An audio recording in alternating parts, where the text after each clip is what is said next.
आज के इस ऐतिहासिक पल युगों युगों तक,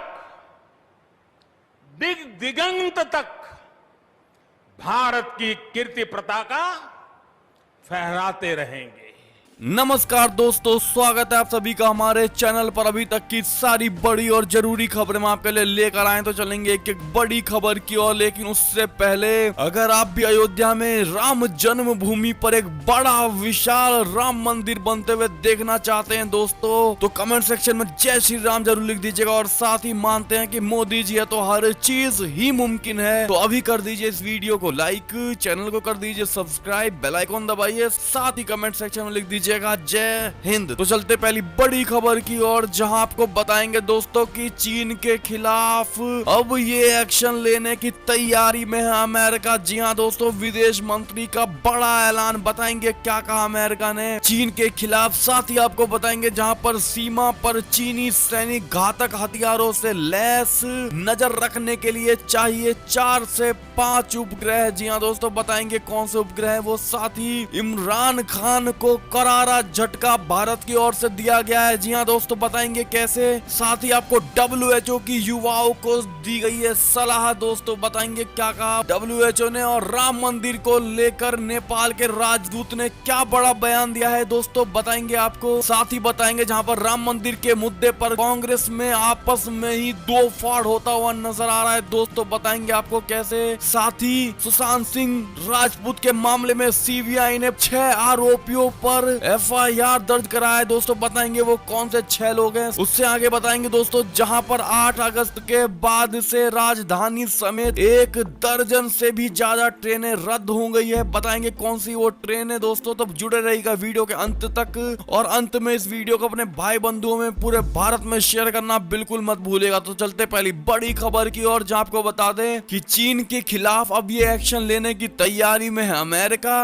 विदेश मंत्री ने दिया ये बड़ा ऐलान। जी हां दोस्तों, अमेरिका चीन के खिलाफ बड़ी कार्रवाई की तैयारी कर रहा है। अमेरिकी विदेश मंत्री माइक पोम्पियो ने बुधवार को यह संकेत देते हुए कहा कि हम गैर भरोसेमंद चीनी कंपनियों को देश में नहीं चलने देंगे। प्रेस ब्रीफिंग के दौरान पोम्पियो ने कहा, हम गैर विश्वसनीय चीनी एप्लीकेशन को US एप्लीकेशन स्टोर से हटते देखना चाहते हैं और इस दिशा में काम भी कर रहे हैं।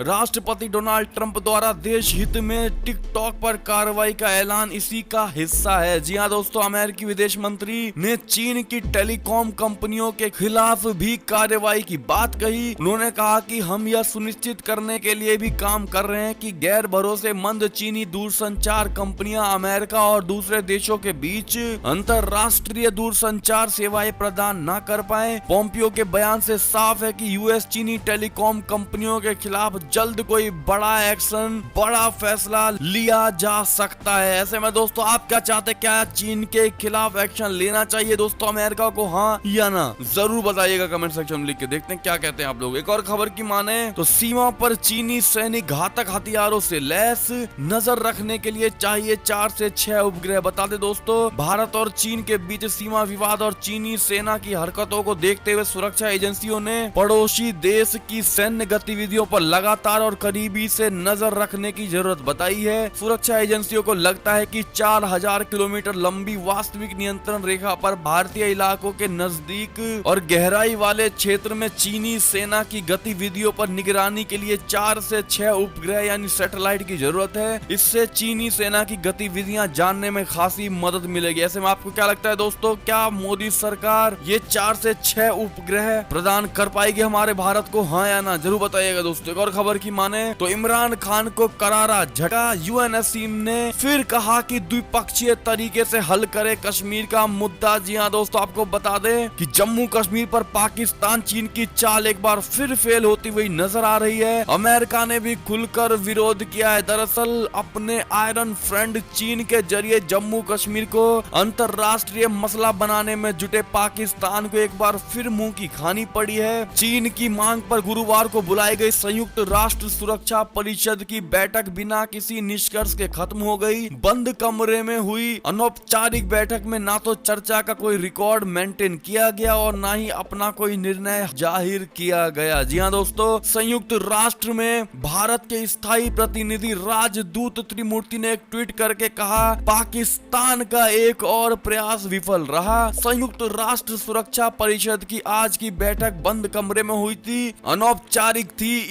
इसका कोई रिकॉर्ड नहीं रखा गया और इसका कोई परिणाम नहीं निकला। लगभग सभी देशों ने माना कि जम्मू कश्मीर एक द्विपक्षीय मसला है और सुरक्षा परिषद के समय और ध्यान का हकदार नहीं है। जी हाँ दोस्तों, तो ऐसे में फिर एक बार पाकिस्तान और चाइना आपस में फेल होते हुए नजर आ रहे हैं दोस्तों, और भारत की इस पर भी विजय प्राप्त होती हुई नजर आ रही है। इस पर आपका क्या मानना है दोस्तों? अपनी राय जरूर रखिएगा इसमें। साथ ही आपको बता दें, इसी से जुड़ी एक और खबर है कि 100 बार एक ही झूठ बोलने से वो सच नहीं हो जाता। कश्मीर मुद्दा उठाने पर भारत ने पाकिस्तान को इस तरह की कही बात। जी हाँ दोस्तों, ऐसे में दोस्तों फिर भी पाकिस्तान 100 क्या 1000 बार झूठ बोलने को तैयार है। लेकिन आपको क्या लगता है, क्या पाकिस्तान के मंसूबे कभी कामयाब हो पाएंगे दोस्तों, जब तक मोदी सरकार है इस भारत में? आपका क्या मानना है इस पर जरूर बताइएगा। एक और खबर की माने तो भारी विरोध के आगे झुकी बीसीसीआई, इस साल आईपीएल की टाइटल स्पॉन्सर नहीं होगी वीवो, चाइनीज कंपनी। जी हाँ दोस्तों, भारतीय क्रिकेट कंट्रोल बोर्ड ने भारत और चीन के बीच बढ़ते तनाव के बीच गुरुवार को चाइनीज मोबाइल कंपनी वीवो के साथ इंडियन प्रीमियर लीग के आगामी सीजन के लिए टाइटल प्रायोजन करार को निलंबित कर दिया। बीसीसीआई ने एक पंक्ति का बयान भेजा जिसमें कोई विस्तृत जानकारी नहीं दी गई और इसमें कहा गया कि वो वीवो इस साल आईपीएल के साथ जुड़ा नहीं होगा। ऐसे में दोस्तों आप कितने खुश हैं? और ना कि सिर्फ वीवो ही बल्कि हर चाइनीज एप्लीकेशन का स्पॉन्सर आईपीएल या पूरे भारत से खत्म कर देना चाहिए दोस्तों। आपकी क्या राय है इस पर जरूर बताइएगा। एक और खबर की माने तो कोरोना काल में WHO की युवाओं को सलाह, कहा कुछ समय के लिए पार्टी कल्चर को भूल जाए। जी हाँ दोस्तों, कोरोना वायरस के प्रकोप को देखते हुए विश्व स्वास्थ्य संगठन यानी WHO ने युवाओं को कुछ समय के लिए पार्टी कल्चर भूलने की सलाह दी है। महामारी की रोकथाम के लिए लगाए गए लॉकडाउन जैसे कड़े उपायों के हटते ही युवाओं ने पार्टी के लिए इकट्ठा होना, घूमना फिरना शुरू कर दिया, जिसके नकारात्मक परिणाम सामने आने लगे हैं, जिसको लेकर WHO का कार्यालय से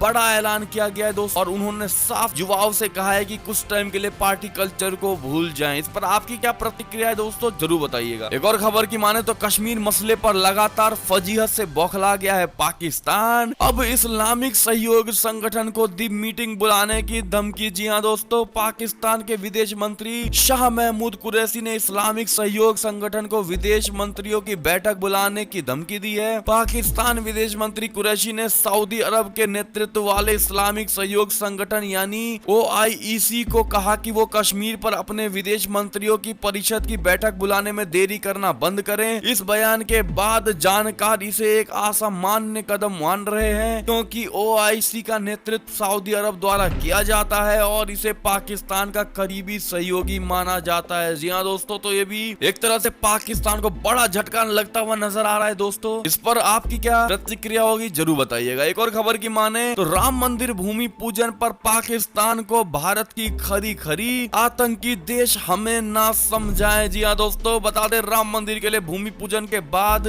भव्य राम मंदिर की आधारशिला रखी जा चुकी है। ऐसे में भारत में होने वाली हर गतिविधि पर बयानबाजी करने वाले पाकिस्तान ने एक बार फिर अपनी नापाक हरकत दोहराई है। पाकिस्तान ने राम मंदिर को लेकर टिप्पणी की, जिसके बाद गुरुवार को विदेश मंत्रालय ने उसे आईना दिखाया और उसकी टिप्पणियों को अफसोसजनक बताया। विदेश मंत्रालय ने पाकिस्तान की राम मंदिर निर्माण पर की गई टिप्पणी पर कहा, हमने भारत के आंतरिक मामले में इस्लामिक रिपब्लिक ऑफ पाकिस्तान के बयान को देखा है। उसे भारत के मामलों में दखल देने और सांप्रदायिकता को शह देने से बचना चाहिए। जी हाँ दोस्तों, भारत ने साफ साफ कह दिया है कि आतंकी देश हम भारत देश को कभी समझा नहीं सकता। ऐसे में आपकी क्या प्रतिक्रिया है दोस्तों, क्या भारत ने सही जवाब दिया है या नहीं, जरूर बताइएगा। एक और खबर की माने तो राम मंदिर को लेकर नेपाल के राजदूत ने दिया बड़ा बयान। दोनों देशों के रिश्तों पर कही ये बात। बता दे, चीन के इशारे पर चलने वाला नेपाल अब भारत के साथ अच्छे संबंधों की वकालत कर रहा है। अयोध्या में राम मंदिर के भूमि पूजन के मौके पर भारत में नेपाल के राजदूत ने दोनों देशों के बीच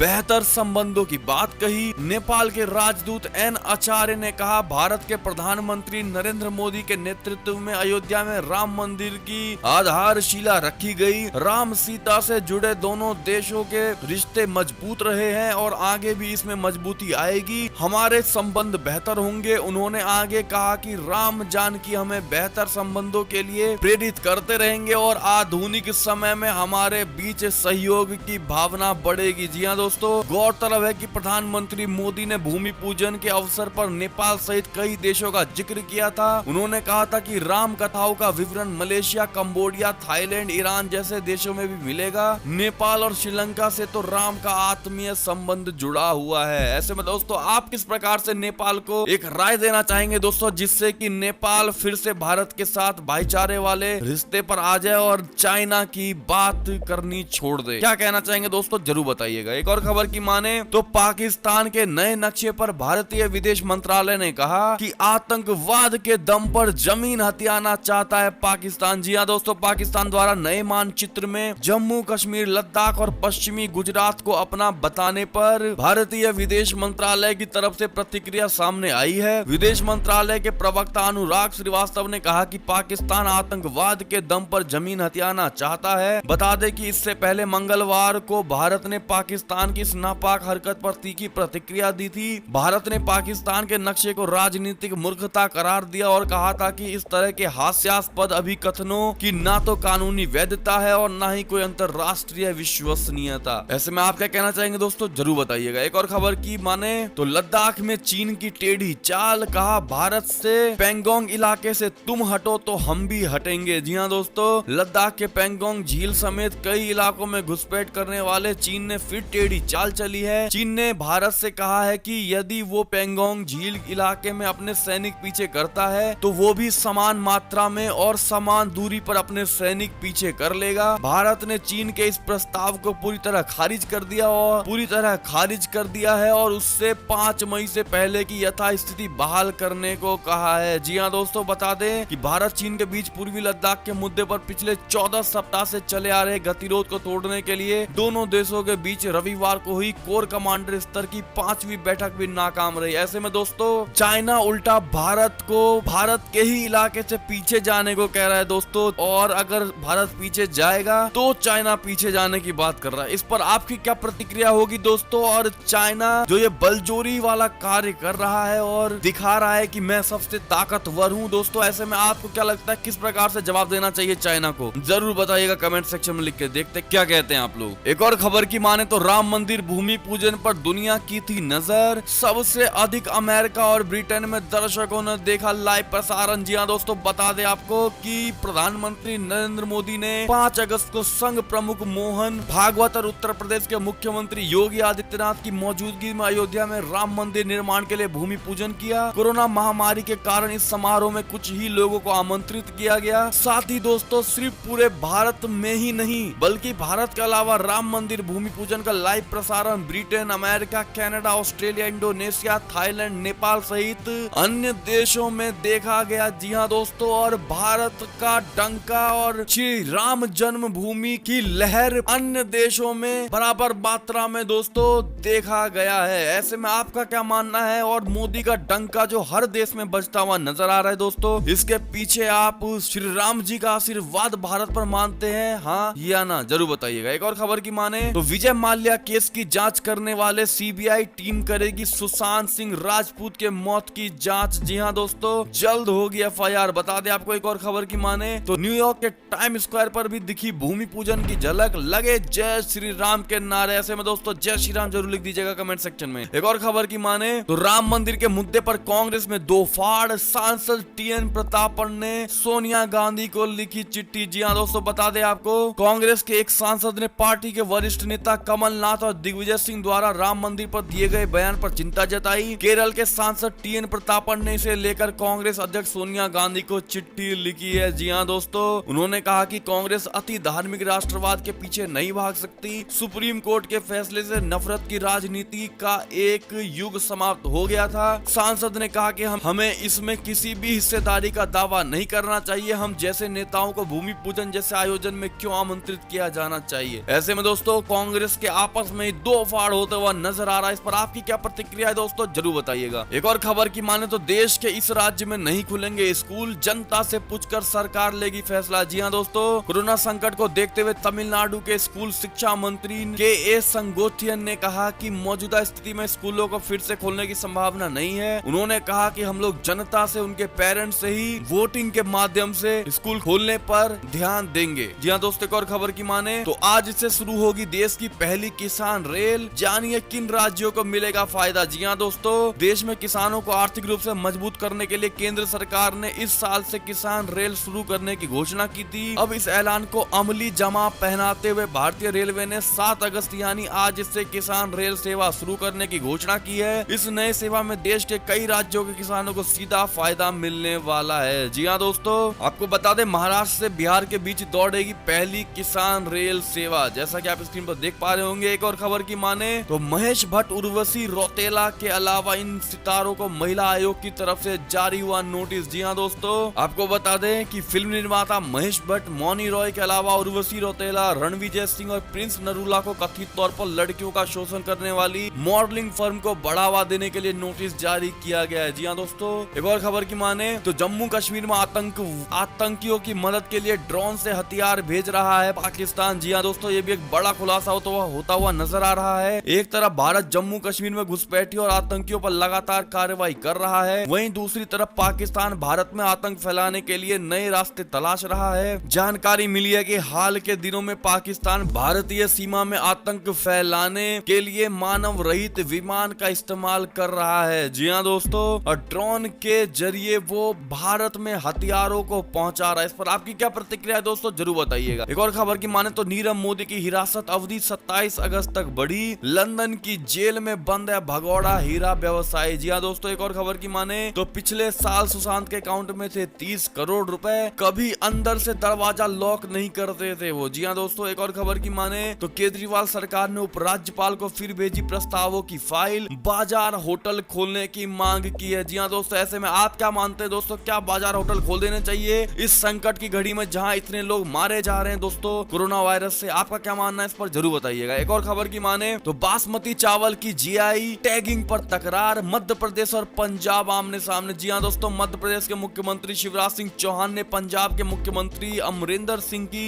प्रधानमंत्री को लिखी चिट्ठी पर कड़ी प्रतिक्रिया दी है, जिसमें उन्होंने मध्य भारत के राज्यों को बासमती चावल की जियोग्राफिकल इंडिकेशन यानी जीआई टैगिंग की अनुमति नहीं देने का आग्रह किया है। शिवराज सिंह चौहान ने गुरुवार सुबह जारी एक ट्वीट में कहा, बासमती चावल के जीआई टैगिंग के संबंध में पंजाब सरकार द्वारा प्रधानमंत्री को लिखे गए पत्र की मैं निंदा करता हूं और इसे राजनीति से प्रेरित मानता हूं। ऐसे में आपकी क्या राय है दोस्तों, आप क्या मानते हैं इसको, जरूर बताइएगा। एक और खबर की माने तो मध्य प्रदेश में किसानों को अच्छी बारिश का इंतजार, फसल हो रही है खराब। जी हाँ दोस्तों, एक और खबर की माने तो सुशांत सिंह की मौत के मामले में सीबीआई ने 6 आरोपियों समेत अन्य के खिलाफ दर्ज किया केस। जी हाँ दोस्तों, सुशांत सिंह राजपूत मामले में सीबीआई ने कहा कि वो बिहार पुलिस के संपर्क में है और केस दर्ज करने की प्रक्रिया जारी है। बता दें बिहार सरकार की मांग पर केंद्र सरकार ने बुधवार की शाम को सीबीआई जांच के संबंध में अधिसूचना जारी की थी। सीबीआई के एक अधिकारी ने बताया कि मामले में कार्मिक एवं प्रशिक्षण विभाग की ओर से सीबीआई को अधिसूचना मिल गई है। एजेंसी एफआईआर दर्ज करने की प्रक्रिया पर काम कर रही है। आपको बता दें सुप्रीम कोर्ट ने साफ कहा था कि मामले में सच सामने आना चाहिए। गौर करने वाली बात यह भी है कि सुशांत की मौत के मामले में मनी लॉन्ड्रिंग का केस दर्ज कर चुके प्रवर्तन निदेशालय ने भी अभिनेत्री रिया चक्रवर्ती को समन भेजकर शुक्रवार को पूछताछ के लिए बुलाया है। ईडी ने सुशांत के हाउस मैनेजर सैमुअल मिरांडा से भी पूछताछ कर चुकी है। सुशांत सिंह राजपूत के चार्टर्ड अकाउंट्स रहे संदीप श्रीधर से भी पूछताछ हुई है। जी हाँ दोस्तों, और जैसे ही बाकी नाम सामने आएंगे हम आपको तुरंत बताएंगे दोस्तों। एक और खबर की माने तो 8 अगस्त से राजधानी सहित 1 दर्जन ट्रेनें रद्द, यात्रा करने से पहले जांच ले लिस्ट। जी हाँ दोस्तों, बता दें आपको अगर आप भी ट्रेन का टिकट कटवा चुके हैं और 8 अगस्त के बाद से आपकी डेट ऑफ जर्नी है दोस्तों, यात्रा का समय है अगर आपका 8 अगस्त के बाद, तो आपके लिए बड़ी खबर हो सकती है। जैसा कि आप स्क्रीन पर देख पा रहे होंगे दोस्तों कि 8 अगस्त के बाद कौन कौन सी ट्रेन रद्द होने वाली है। ट्रेन संख्या 02024 पटना हावड़ा जनशताब्दी एक्सप्रेस से लेकर दोस्तों अंतिम ट्रेन जो कि 10 अगस्त को 03111 हावड़ा बीकानेर स्पेशल होने वाली है। और बाकी इन ट्रेनों की लिस्ट आप स्क्रीन पर देख ही पा रहे होंगे दोस्तों। हमें कमेंट सेक्शन में जरूर लिखकर बताइएगा कि आपका ट्रेन इनमें से कौन सा ट्रेन है। और दोस्तों ये थी अब तक की सारी बड़ी खबरें। आपको हमारी खबरें कैसी लगी, आशा करता हूँ अच्छी लगी होगी। अगर जरा भी अच्छी अच्छी लगी है दोस्तों तो इस वीडियो को अभी अपने भाई बंधुओं में व्हाट्सएप फेसबुक पर पूरे भारत में शेयर करना बिल्कुल मत भूलिएगा और अभी कर दीजिए इस वीडियो